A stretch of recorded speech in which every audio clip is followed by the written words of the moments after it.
Bismillahirrahmanirrahim. Assalamualaikum warahmatullahi wabarakatuh. Alhamdulillahirabbil alamin wa bihi nasta'inu ala umurid dunya waddin. Wassalatu wassalamu ala nabiyyina wa habibina wa syafi'inal mursalin Muhammadin wa ala alihi wa ashabihi ajma'in. Allahumma arinal haqqa haqqa warzuqna ittiba'a wa arinal batila batila warzuqna ijtinaba. Tsumma amma ba'd. Bapak Ibu sekalian yang dicintai dan dirahmati oleh Allah Subhanahu wa taala, alhamdulillah pada sore hari ini kita bisa bersama-sama berkumpul fi baitin min buyutillahi ta'ala, pada satu rumah dari rumah-rumah Allah Subhanahu wa taala, yakni di Masjid Al-Muallim BTN Puri Tawang Alun 1. Terus terang baru pertama kali saya kesini, tapi tadi sudah sama panitia dikirimi map sehingga alhamdulillah lancar tanpa nyasar, alhamdulillah. Yang mana ternyata dekat dari tempat tinggal saya, yakni di Pondok Pesantren Al-Farohidi. Hanya saja tidak ada jalan langsung, jadi harus muter dulu. Ternyata tidak jauh dari belakang pondok, karena kalau tempat tanggal saya di Pondok Pesantren Al-Farohidi di belakang Wonua Monapa posisinya, hanya tidak ada tembusan jalan. Di belakangnya pas Pondok Pesantren Al-Farohidi, tempat kami tinggal bersama-sama dengan para santri. Alhamdulillah senang bertemu dengan warga Puri Tawang Alun 1, baik minal aba au ummahat, yang masya Allah merupakan insya Allah pengejawentan dari sabda Rasulullah Sallallahu Alaihi Wasallam, sab'atun yudhilluhumullahu fi dhillihi yawma la dhilla illa dhilluh. Yakni ada 7 golongan kelompok yang insya Allah beberapa di antara golongan tersebut hadir pada sore hari ini.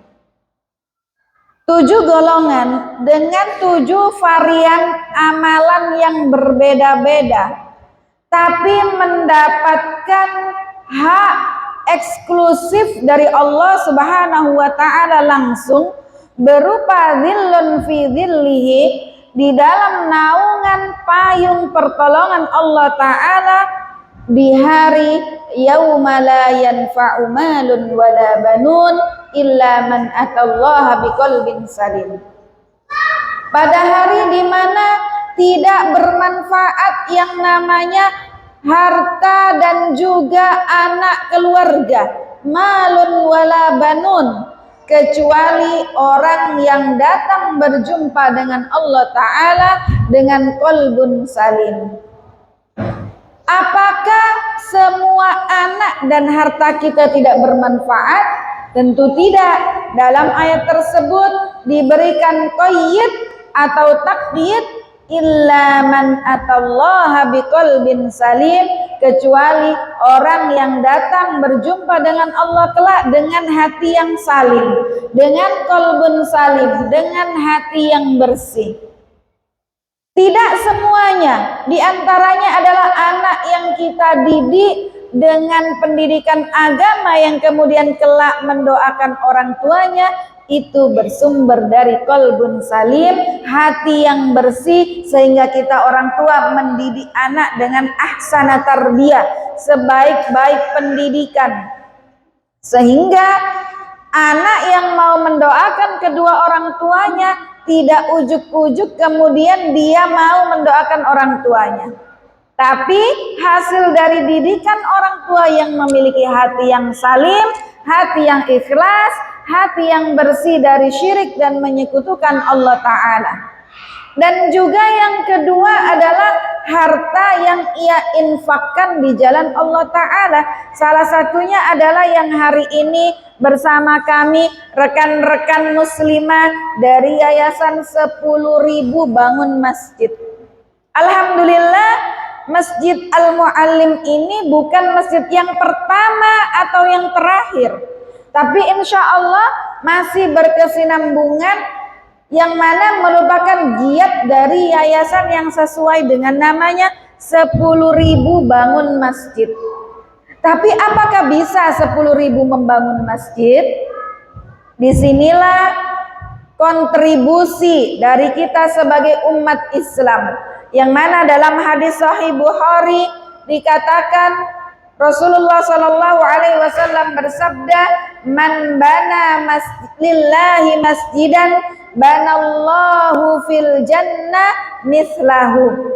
Barang siapa yang membangun rumah Allah, yakni masjid, karena Allah Ta'ala, maka Allah akan bangunkan semisalnya di surga. Dalam riwayat lain, man bana lillahi masjidan walau kamafhasi qatatin, banallahu lahu baitan fil jannah.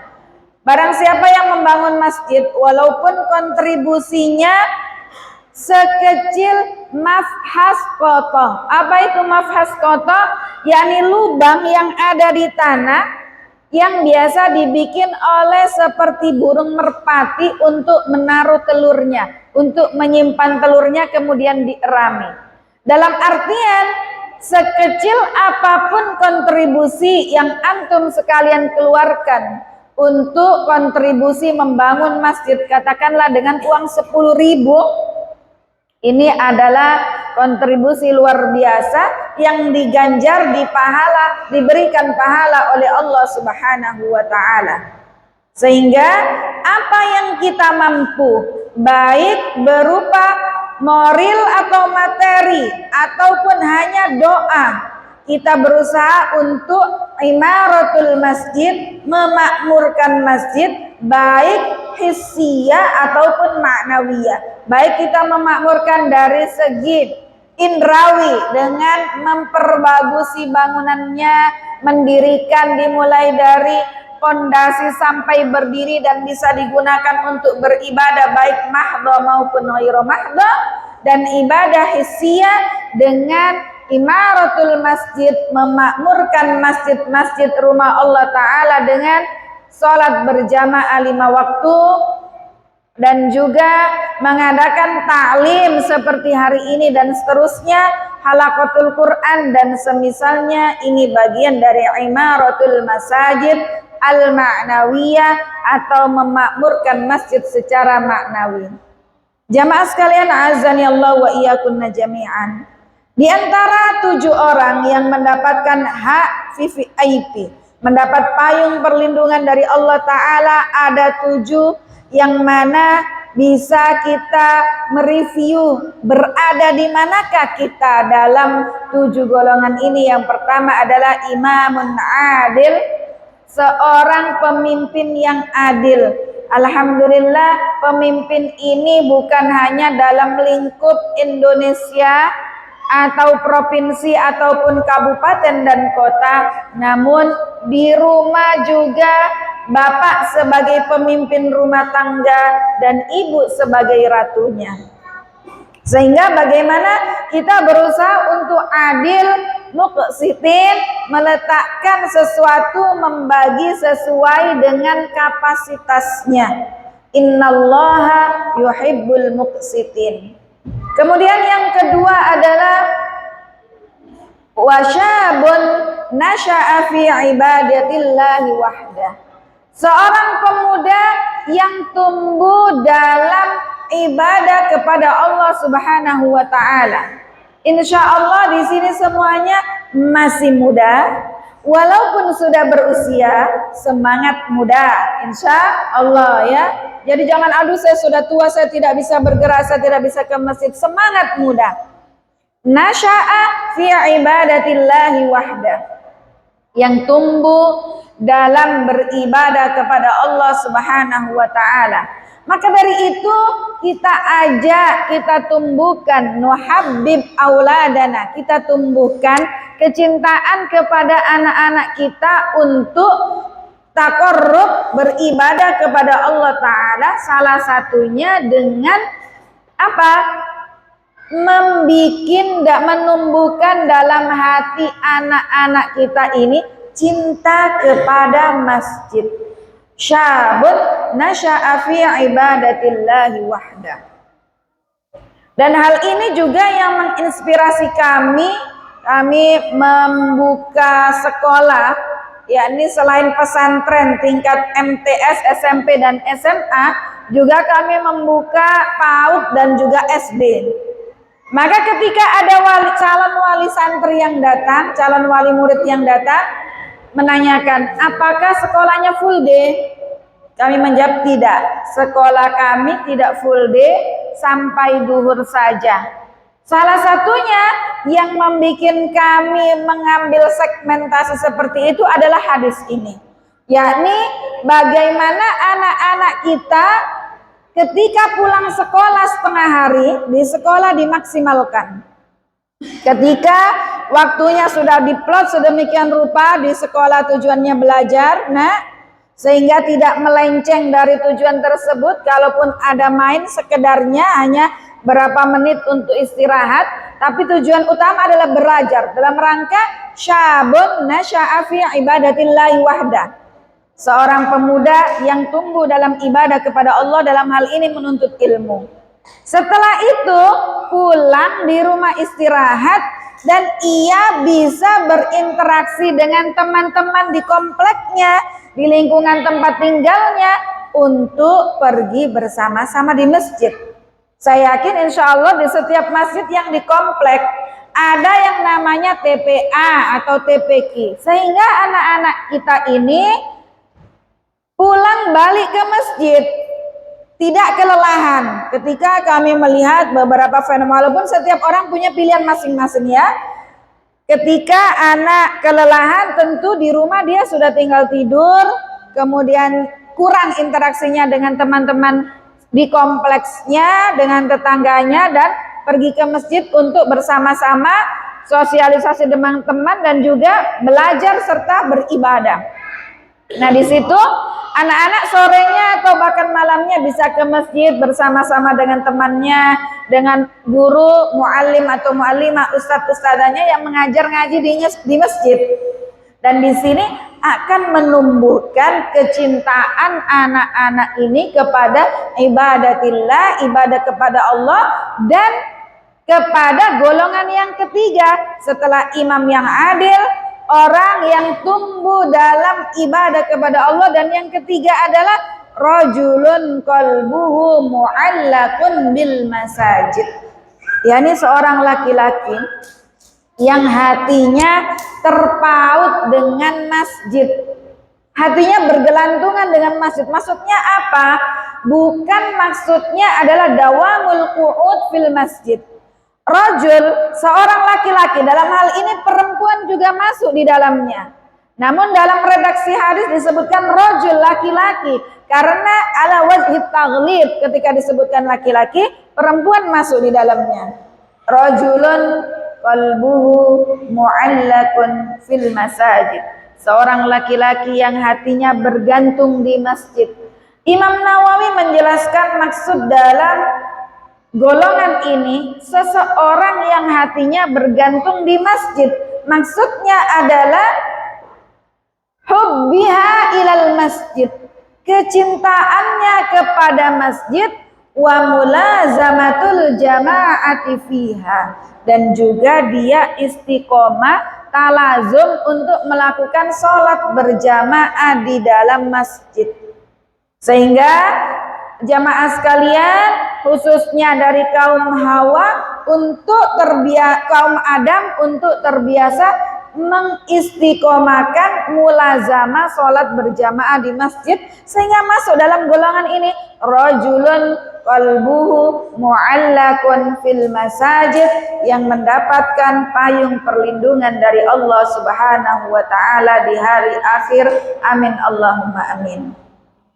Sehingga diumpamakan seperti lampu yang bergantung terus, bergelantungan ada di langit-langit masjid yang tidak melepas, sehingga hatinya terpaut dengan masjid, senantiasa istiqomah berusaha mulazamah untuk sholat berjamaah di masjid. Jamaah sekalian azani Allah wa iyyakunna jami'an. Masjid ini memiliki daur atau peranan yang sangat besar. Bukan hanya peran untuk digunakan sebagai ibadah sholat berjamaah saja, tapi masjid adalah markazun ruhi, center, markas untuk membina ruhiyah umat Islam. Dengan diantaranya kita menanamkan al-qiyam, nilai-nilai agama, qiyamuddin, qiyam, yakni nilai-nilai agama yang bisa ditanamkan, diajarkan melalui majelis ta'lim, majelis ilmu, majelis dzikir. Insya Allah di masjid ini sudah ada ya majelis-majelis ilmu, baik harian, pekanan, bulanan, ataupun bahkan tahunan. Insya Allah sudah ada majelis-majelis yang agenda rutin di Masjid Al-Muallim. Kalau misalnya belum ada, bisa dijadwalkan untuk kemudian masjid ini menjadi center of ruh, markaz ruhi dalam membina agama dan juga akhlak kepada umat Islam, khususnya di Komplek BTN Puri Tawang Alun 1 ini. Di samping itu, masjid juga merupakan markaz ijtimai, pusat sosial, di mana kita bisa dalam masjid ini dari kegiatan sholat fardu 5 waktu, ketika jamaah satu dengan jamaah yang lainnya, imam memulai dengan sawu sufufakum, saling melihat kanan kiri sampingnya, kemudian merapatkan barisan. Ini adalah bentuk kontrol sosial yang luar biasa. Dengan satu komando sawu sufufakum, kemudian dimulai dengan takbiratul ihram, semuanya nurut manut taat kepada imam pemimpin sholat yang sedang di depan. Sehingga di dalam masjid ini, ketika pada suatu hari misalnya ada ibu fulana atau bapak fulan yang kok nggak kelihatan di masjid, tidak tampak-tampak, pasti tetangganya atau jamaah lain bertanya-tanya, di mana bapak ini kok nggak nampak. Misalnya jamaah duhur tidak kelihatan, kemudian esok subuh juga nggak ada, kenapa ini? Pasti dicari-cari, dicari tahu infonya di mana. Oh, ternyata sakit. Maka disinilah terbangun hubungan erat sosial antara umat Islam jamaah satu dengan jamaah yang lainnya.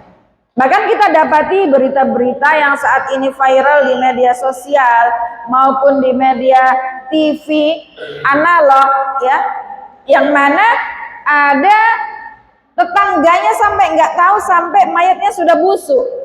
Nah, ini pentingnya kita bersosial antar sesama hamba Allah Ta'ala, karena manusia diciptakan sebagai makhluk sosial yang bersosialisasi, bergaul dengan orang lain, tidak hidup individual atau sendirinya. Ya mas sekalian azani Allah wa iyyakunna jami'an. Di antaranya juga masjid menjadi markas tarbawi, yakni tempat untuk pendidikan, baik itu pendidikan untuk anak usia dini, untuk dewasa, remaja, dan juga yang sudah tua. Di mana di masjid biasa kita mengadakan misalnya tablik akbar, ataupun majelis ilmu bulanan, ataupun harian, yakni halaqatul Quran, baitul Quran, raudatul Quran, yang diikuti oleh putra-putri kita tercinta. Disitulah terbentuk karakter dan juga pendidikan bagi anak-anak kita semua. Sehingga peranan masjid ini luar biasa, bukan hanya untuk ibadah sholat 5 waktu saja, namun banyak peranan-peranan penting lainnya yang bisa kita mulai dari masjid ini. Maka kami ucapkan jazakumullahu khairan katsiran kepada sahabat-sahabat Yayasan 10.000 Bangun Masjid yang mana kiprahnya luar biasa, khususnya untuk Kota Kendari dan sekitarnya di Sulawesi Tenggara dalam membantu memberikan donasi kepada masjid-masjid yang membutuhkan. Alhamdulillah, Masjid Pondok Pesantren Al-Farohidi salah satu yang mendapatkan manfaat dari kegiatan Yayasan 10.000 Bangun Masjid. Alhamdulillah, waktu itu kami juga mendapat donasi dan ada penyerahan seperti ini yang alhamdulillah masjidnya sudah bisa digunakan oleh para santri untuk sholat, untuk halaqatul Quran, untuk belajar, untuk beribadah mahdoh maupun ghairu mahdoh fi mizani hasanatikum wa walidaikum, amin Allahumma amin. Jamaah sekalian, azani Allah wa iyyakunna jami'an. Masjid di sini adalah merupakan tempat peradaban, hadara, binaul hadara, di mana Rasulullah Shallallahu Alaihi Wasallam pertama kali beliau hijrah dari Makkah ke Madinah, belum badannya beristirahat atau tidur di hotel yang bisa menyamankan tubuh beliau, yang langsung beliau lakukan adalah mendirikan masjid yang kita kenal sekarang dengan Masjid Quba, tidak jauh dari Masjid Nabawi di Madinah. Ini adalah masjid pertama yang dibangun oleh Rasulullah Sallallahu Alaihi Wasallam bersama dengan sahabat Muhajirin dan juga Ansor. Yang mana masjid inilah asasul hadara, asas pondasi dasar terbentuknya hadara, kebudayaan Islam, peradaban Islam. Al-masjid laisa makanun lis-sujudi fahas. Jadi masjid bukan hanya tempat untuk sholat saja, tapi masjid adalah center atau pusat membangun peradaban Islam. Maka bersama-sama mari kita jadikan dan kita makmurkan masjid-masjid yang berada di tempat tinggal kita khususnya. Kita hidupkan, kita takmirkan, kita ramaikan, kita makmurkan, baik imarah, meramaikan secara hissi ataupun maknawi. Insya Allah antum semua termasuk dari bagian orang yang memiliki qalbun salim, di mana qalbuhu mu'allaqun fil masajid wa syabun nasha'a fi ibadatillahi wahdah. Dalam sebuah riwayat disebutkan bahwasannya ketika itu Nabi Shallallahu Alaihi Wasallam, ya riwayat dari Abi Sa'id Al-Khudri, Rasulullah Shallallahu Alaihi Wasallam suatu hari beliau memasuki masjid. Fa'idha huwa birajulun minal ansari yuqalu lahu Abu Umamah. Kemudian ada seorang sahabat dari kalangan Ansor yang dipanggil dengan nama Abu Umamah, dengan kunyanya Abu Umamah. Faqala ya Aba Umamah, wahai Abu Umamah, ma liya araka jalisan fil masjid fi ghairi waqti shalah. Wahai Abu Umamah, kenapa aku tidak melihatmu duduk di masjid selain waktu sholat saja? Jadi Nabi bertanya kepada Abu Umamah. Kemudian beliau pun menjawab, qala humumun lazimatni wa duyunun ya Rasulullah. Wahai Rasulullah, saya ini pusing, stres, banyak pikiranku, humum, waduyunun, banyak hutangku, ya sehingga nggak ke masjid kecuali pada waktu sholat berjamaah saja. Faqala, kemudian Rasulullah Sallallahu Alaihi Wasallam bersabda, afala u'allimuka kalaman ida anta qultahu adhaballahu azza wa jalla hammaka wa qada anka dainaka. Mau enggak wahai Abu Umamah, saya ajari sebuah kalimat yang mana kalau kita baca ini Allah Ta'ala hilangkan gundah gelisah dalam hatimu. Allah Ta'ala bantumu untuk menutupi, melunasi hutang-hutangmu. Kira-kira mau juga nggak Bapak Ibu yang hadir pada hari ini? Biar nggak stres, biar nggak galau, biar nggak gabut, maka baca ini yang diajarkan oleh Rasulullah Sallallahu Alaihi Wasallam. Qala qultu bala ya Rasulullah. Abu Umamah mengatakan, pasti saya mau Rasulullah, ajarkan pikasian. Qala kul idza asbahta wa idza amsaita, katakanlah ketika di waktu pagi dan di waktu sore hari bacalah ini. Allahumma inni a'udzubika minal hammi wal hazan. Ya Allah, aku berlindung kepadamu dari ham, gundah gulana dan juga kesedihan. Wa a'udzubika minal ajzi wal kasal, dan aku berlindung kepadamu ya Allah dari lemah diri ini dan juga kemalasan. Wa a'udzubika minal jubni wal bukhl, dan aku berlindung kepadamu ya Allah dari sifat penakut, pengecut dan juga sifat bakhil atau pelit. Wa a'udzubika min ghalabatid daini wa qahrir rijal, dan aku berlindung kepadamu ya Allah dari terlilit hutang dan juga gangguan laki-laki. Qal fa'altu dzalik. Abu Umar mengatakan, oke, saya laksanakan wahai Rasulullah. Fa'adhaballahu azza wa jalla hammi wa qada anni daini. Saya praktekkan baca doa itu, dan alhamdulillah Allah Ta'ala hilangkan gundah gelisahku, stres dalam diri ini hilang, dan juga hutang-hutangku lunas. Masya Allah.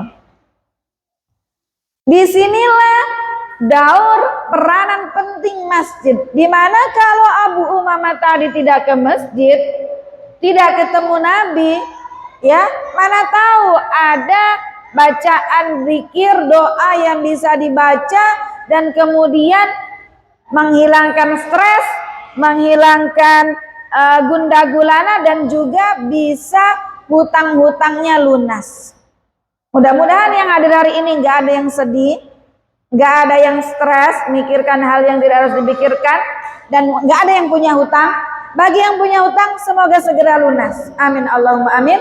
Amalkan Allahumma inni a'udzubika minal hammi wal hazan, wa a'udzubika minal ajzi wal kasal, wa a'udzubika minal jubni wal bukhl, wa a'udzubika min ghalabatid daini wa qahrir rijal.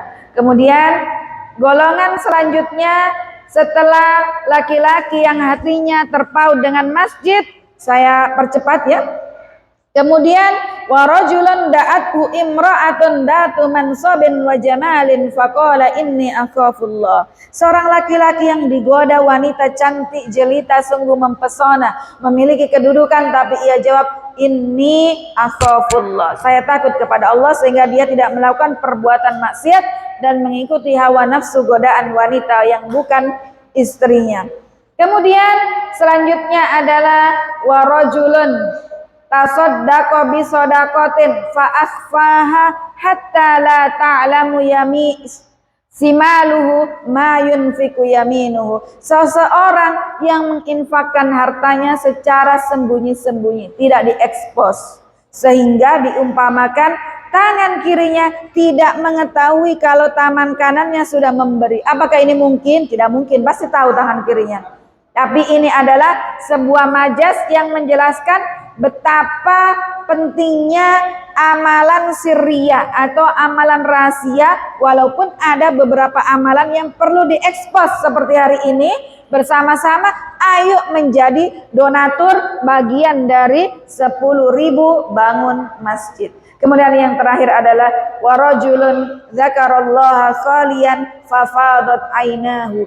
Seseorang yang mengingat Allah Ta'ala baik di siang hari atau di malam hari, kemudian dia mengintrospeksi diri, menangisi atas kesalahan dan dosa-dosanya, maka ia adalah orang-orang yang mendapat naungan dari Allah Subhanahu wa Ta'ala.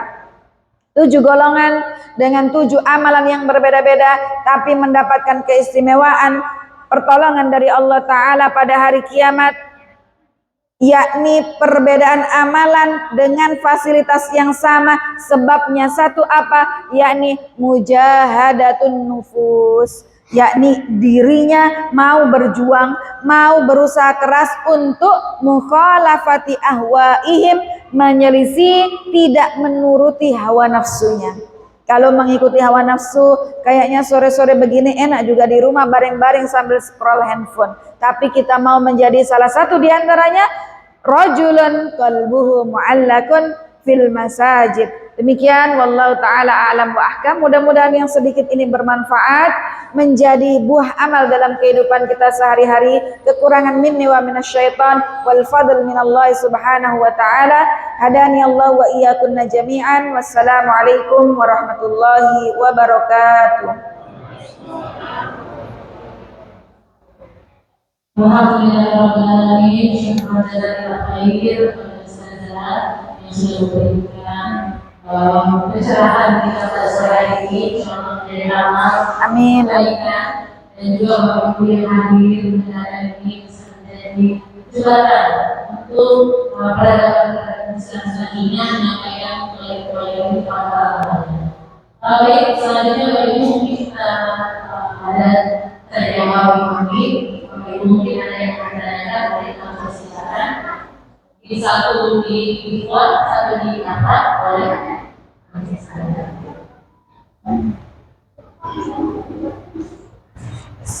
Assalamualaikum warahmatullahi wabarakatuh. Waalaikumsalam warahmatullahi wabarakatuh. Tadi disampaikan bahwa salah satu golongan yang insyaallah yaitu tidak mengekspos amalan yang berbuat. Bagaimana saja seandainya misalnya kita berniat mengkoordinir menyumbang yayasan ini, kemudian biasanya kan ada orang saja dia misalnya winda gitu, kita membuka misalnya yang 10.000 misalnya, terus kita pilih ini nanti kita koordinir kita bisa malah misalnya namanya kita kemudian tulis nominalnya seperti itu. Barakallahu fiik. Dijawab langsung atau nunggu pertanyaan lainnya? Silakan, ada pertanyaan lain silakan dulu. Bagaimana MC? Boleh. Ya. Oke. Baik, bismillah, alhamdulillah, wassalatu wassalamu ala rasulullah. Di antara 7 golongan tadi adalah seseorang yang berinfak secara sembunyi-sembunyi sampai-sampai tangan kirinya tidak tahu kalau tangan kanannya sudah memberi. Ini adalah keutamaan yang Allah Ta'ala berikan kepada orang yang melakukan sedekah sirriyah, memberikan sedekah dengan jalur sembunyi-sembunyi, dalam artian tidak perlu diekspos.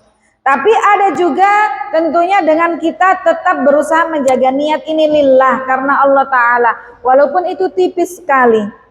Ya, terkadang kita harus mengekspos. Salah satunya kalau kita nggak ekspos, ada 10.000 bangun masjid di medsos, orang tidak akan tahu, dan ternyata tersebar donaturnya bukan hanya dari kalangan Sulawesi Tenggara tapi nasional, alhamdulillah.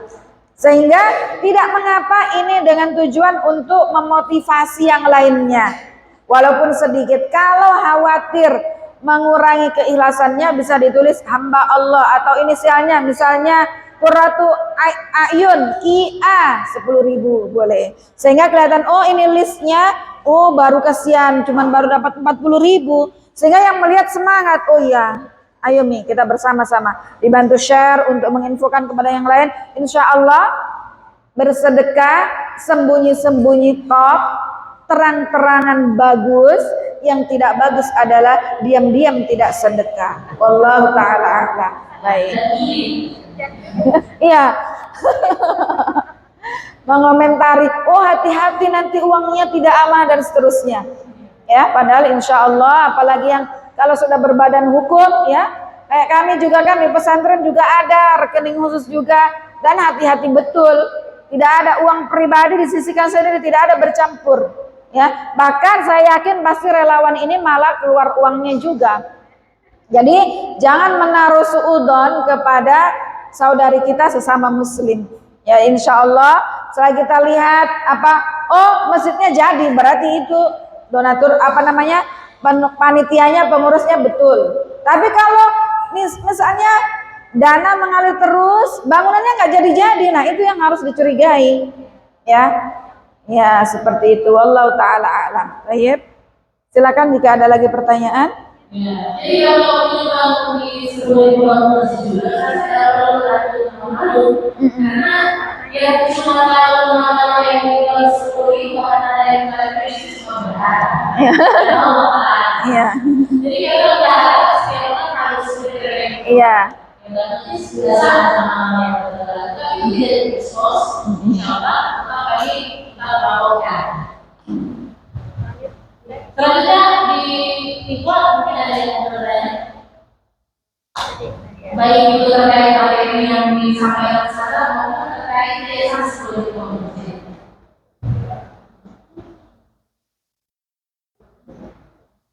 Habis ini penyerahan. Iya. Oh saya rasa mungkin jelas ya. Ya, jadi kalau itu sekali lagi tolong jangan lupa di follow. Ya, jadi untuk sumbangan kita sekecil dan sebesar apapun, insya Allah itu jangan malu karena dia sendiri belum. Siapa ini, Nura ya? Nura, masya Allah cantik. Ini relawan juga ini. Oh iya, nanti kami sebagai jamaah masjid kemarin untuk menanyakan sesuatu terkait gimana caranya untuk mendapatkan informasi terkait bantuan yang akan disalurkan ke masjid melalui yayasan YSBI. Terima kasih. Informasinya dalam bentuk apa? Kegiatan atau keuangan? Ya, kalau kegiatan, bisa dilihat di sosial media itu ada di kertas yang sudah dibuat, ada di TikTok, Facebook, dan Instagram. Semua kegiatan yang dilakukan oleh yayasan seluruh Indonesia itu kami selalu share ke akun sosial yang sudah ada di sini. Ya, kalau Terima kasih. Maksud kami di sini gimana caranya untuk tebus mendapatkan bantuan? Oh ya. Apakah lewat proposal atau gimana ya? Ada cara yang bagaimana? Mungkin salah satu seperti itu. Baik, saya izin jawab ya. Pertanyaan kali ini adalah hal yang saya lupakan dan termasuk segala perkara. Jadi cara untuk supaya bisa mendapatkan bantuan dari sepuluh masih itu sebenarnya di setiap bulan itu 10 masih ini akan membantu satu masjid itu senilai 20 juta rupiah. Tergantung berapa dana yang masuk ke rekening 10 masih pada waktu itu. Jika misalnya dalam satu bulan itu terpenuhi 20 juta, maka akan disalurkan ke satu masjid. Namun apabila dari harga itu ada kumpul senilai misalnya 40 juta, berarti itu akan disalurkan kepada 2 masjid. Begitu seterusnya berkaitan. Jadi semakin banyak dana yang masuk kepada kami, itu akan kami bagi di setiap masjid gitu. Yang sudah menjadi target kami nantinya target ini berarti sudah survei yang sudah pernah lihat untuk setiap akan terserah di yayasan sekolah masjid itu ada yang sampai kami bantu 20 juta, ada juga yang sesuai kebutuhan masjidnya. Seperti beberapa masjid yang ada di sebuah sekolah itu membutuhkan bantuan himpunan sama untuk lester sekitar 5 juta rupiah itu kami serahkan gitu. Nah caranya adalah di konsultasi itu sudah ada nomor admin, silakan dihubungi. Lebih bagus lagi kalau tidak perlu dijual di 10.000 bangunan masjid. Terus boleh mengajukan masjid yang akan dibantu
misalnya yayasan sekolah keuangan masjid itu dari rekomendasi para berjuang. Jadi bukan kami sendiri yang rekomendasi. Ada berjuang yang sudah tergabung di dalam grup, mereka yang rekomendasikan ini di daerah saya misalnya seperti ini kondisinya menjadi foto, video untuk dikirim kepada kami. Jika terjadi kata dari komisi survei seperti itu. Ya. Jadi terima kasih Bapak Ibu yang sudah membangun waktu hari ini. Semoga menjadi materi yang semuanya. Amin, amin. Mungkin kita lanjut ke agenda selanjutnya. Misalnya menulis masjid, kita akan ada simbolis penyerahan donasi dari Yayasan Sebelum Membangun Masjid kepada pengurus masjid. Oleh karena itu kami persilakan kepada pengurus masjid dan kemudian ketua. Anak turun dulu ya. Di situ. Oh iya. Ada baby juga. Iya. Tapi masih di sini dulu. Oh iya. Oke. Syukuran Ustazah. Ya, dilanjut dulu. Pak, bisa mungkin kita foto sebentar dokumentasi yayasan. Iya, Mbak Ica. Mana bayiku tadi nangis kah? Oh.